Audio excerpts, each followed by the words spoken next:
স্বাধীনতা অর্জনের পর একটি সরকার কায়েম হয়েছে।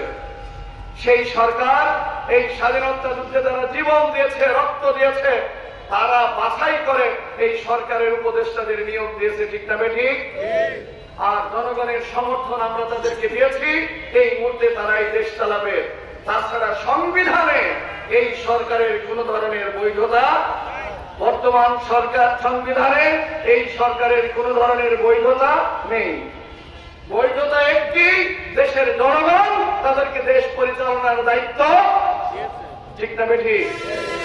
প্রিয় ভাইরা, আমরা বলেছি, আমাদের দলের পক্ষ থেকে আমাদের সম্মানিত আমিরে জামাত বলেছেন, এই বিপ্লবী সরকার, এই জনগণের সরকার যতদিন দেশ পরিচালনা করবে, আমরা তাদেরকে ততক্ষণ পর্যন্ত সহযোগিতা করব যতক্ষণ তারা এই ছাত্র জনতা যে উদ্দেশ্যে জীবন দিয়েছে, ছাত্র জনতা যে জন্য আহত হয়েছে, বন্ধুত্ব বরণ করেছে, সেই বৈষম্যহীন সমাজ ব্যবস্থা প্রতিষ্ঠার জন্য এই সরকার যতক্ষণ কাজ করবে, আমরা ততক্ষণ তাদেরকে সহযোগিতা করব।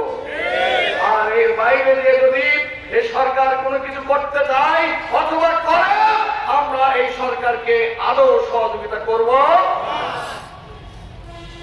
আমরা এখন এই মঞ্চ থেকে বিভিন্ন গোয়েন্দা সংস্থার সদস্যদের মাধ্যমে সরকারের কাছে কথা পৌঁছে দিতে চাই, আপনারা যারা ক্ষমতায় আছেন, আমরা আপনাদেরকে ওই চেয়ারটি দিয়েছি, আমরা আপনাদেরকে ক্ষমতায় বসিয়েছি, এদেশের জনগণ বসিয়েছে ওই ফ্যাসিস্ট বিরোধী, জালেম বিরোধী, স্বৈরাচার বিরোধী মনোভাবের জনগণ আপনাদেরকে ওই রাষ্ট্র তথ্য দিয়েছে। ঠিক কিনা? আমরা মনে করেছিলাম এবং এখনো করি, আপনারা স্বৈরাচারের দোষর হবেন না, আপনারা ওই ফ্যাসিস্টের দোষর হবেন না।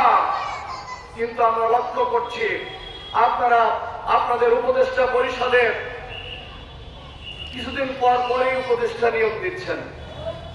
এতে আমরা দোষের কিছু মনে করি না, কিন্তু যখন দেখি এমন কাউকে আপনার উপদেষ্টা পরিষদে স্থান করে দিচ্ছেন, যেই উপদেষ্টা ফ্যাসিস্টের দোষর ছিল, স্বৈরাচারের দোষর ছিল, জালেমের দোষর ছিল, এমন উপদেষ্টাকে আপনারা ওই চেয়ার দিচ্ছেন।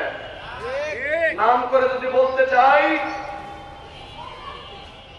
মোস্তফা সরোয়ার ফারুকী, মোস্তফা সরোয়ার ফারুকীর শিক্ষাগত যোগ্যতা কি? আমি যতটুকু জেনেছি এটা প্রশ্নের ব্যাপার।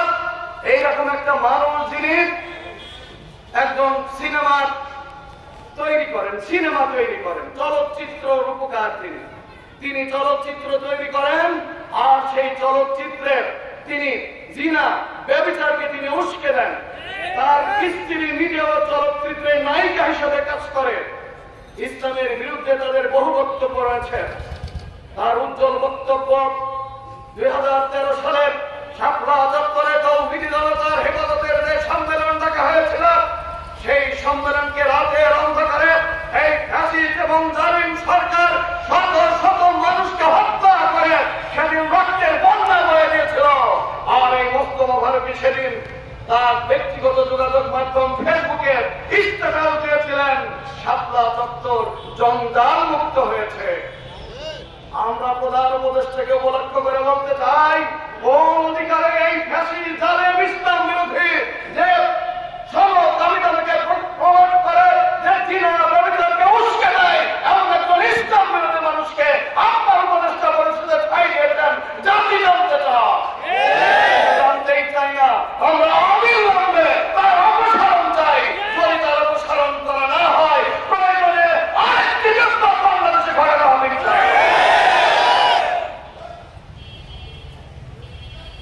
সংগ্রামী সাথী ও বন্ধুগণ, আমরা আপনাদেরকে এই চেহারা দেখতে চাই না, আমরা আপনাদেরকে জাতির আশা আকাঙ্ক্ষার প্রতীক হিসাবে দেখতে চাই। জাতির 16 বছরের স্বৈরাচার জঞ্জালকে সরিয়ে আরেকটি স্বৈরাচারের দোসর বা জঞ্জাল জাতির ঘাড়ে আসুক, এটাও চাই না। ঠিক না বেশি? সুতরাং আপনাদেরকে সেই ব্যবস্থা, সেই চিন্তা মাথায় রেখে দেশ পরিচালনা করতে হবে। আপনারা প্রায় 100 দিন হয়ে গেল ক্ষমতায় নিয়েছেন। জাতির জন্য অত্যন্ত দুর্ভাগ্যজনক দ্রব্য মূল্যের যে ঊর্ধ্বগতি, কি কাজ আপনারা করতেছেন আমরা বুঝতে পারতেছি না। এখনো পর্যন্ত দ্রব্য বললেই বাজার মনিটরিং এর মাধ্যমে নিয়ন্ত্রণে আনতে পারলেন না। কি করতেছেন আপনারা? এখনো কত আওয়ামী লীগের সমস্ত এমপি তারা তো কেউ বলাই জানে, আমরা জানি দেশেই তো আছে, ধরতে এত লুকোচুরি কেন? যাদের বিরুদ্ধে 10-20টা করে মামলা হয়েছে, আপনারা 10 দিন 15 দিন পরে একজনকে হাজির করেন যে হ্যাঁ আমরা ধরলাম। এই লুকোচুরি খেলানোর কোনো দরকার নেই। সবাই বাংলাদেশে আছে, অবিলম্বে সকল আসামিকে গ্রেফতার করে এমনকি স্বয়ং শেখ হাসিনাকে ইন্টারপোলের মাধ্যমে দেশে ফিরিয়ে এনে তাকেও বিচারের মুখোমুখি করতে হবে এবং ফাঁসি দিতে হবে। প্রিয় ভাইরা আমার, সবশেষ কথা আমার প্রিয় সন্তানদের উদ্দেশ্যে, আমার প্রিয় ছাত্র জনতার উদ্দেশ্যে, বৈষম্য বিরোধী ছাত্র আন্দোলন যারা করেছে, যাদের রক্তের দাগ এখনো শুকোয়নি, আমার প্রিয় সন্তানেরা, আজকে তোমাদের মধ্যে আমরা বিশৃঙ্খলার অনৈক্যের পদধ্বনি দেখতে পাচ্ছি। তোমরা নিজেরা নিজেরাই বিশৃঙ্খলা করছো, তোমরা নিজেরা নিজেরা গ্রুপিং লবিং করছো, তোমরা নিজেরা নিজেরাই বিভক্তির সুরে বিভক্ত হয়ে যাচ্ছ। এটা আমরা তোমাদের কাছ থেকে কামনা করি না। হয়তো এটা হতে পারে আধিপত্যবাদের দ্বারা কোন শক্তি এদেশ এবং জাতির জন্য তারা কল্যাণ চায় না, তোমাদের কোন বিরোধী শক্তি তোমাদেরকে উস্কে দিয়ে তোমাদের মধ্যে বিভাজন তৈরি করতে চায়। আমি স্পষ্ট করে আমার সন্তানদের বলতে চাই, প্রিয় সন্তানেরা, তোমাদেরকে তো যারা বিভাজন করতে পারে, তোমাদের যদি ওরা ভাগাভাগিতে লিপ্ত করে দিতে পারে, তোমাদের মধ্যে যদি বিশৃঙ্খলা তৈরি করে দিতে পারে, ওই স্বৈরাচারী শাসক আমরা বাংলাদেশে ফিরে আসার পথ করতে পারে। এই পথকে তোমরা করে দিতে চাও নাকি? আমি জিজ্ঞাসা করতে চাই।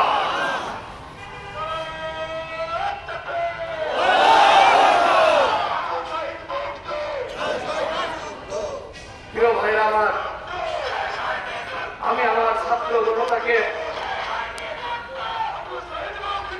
দেশের তৌহিদি জনতাকে স্মরণ করে দিতে চাই, স্বৈরাচারকে পুনর্বাসন করার জন্য যদি কেউ ষড়যন্ত্র করে, সেই ষড়যন্ত্রের বিল দাঁত উপড়ে ফেলার জন্য আপনারা কি তৌহিদি জনতা প্রস্তুত আছেন?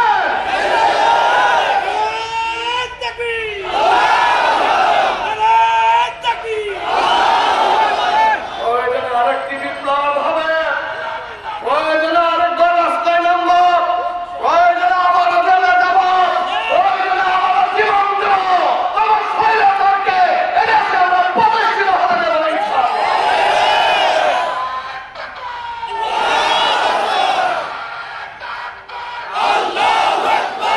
সংগ্রামী সাথী ও বন্ধুরা,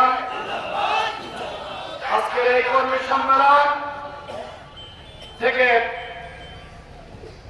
দেশ এবং জাতি বলা যায় একটি ক্রান্তি লগ্ন। এই লগ্নে আপনাদেরকে অনুরোধ করি,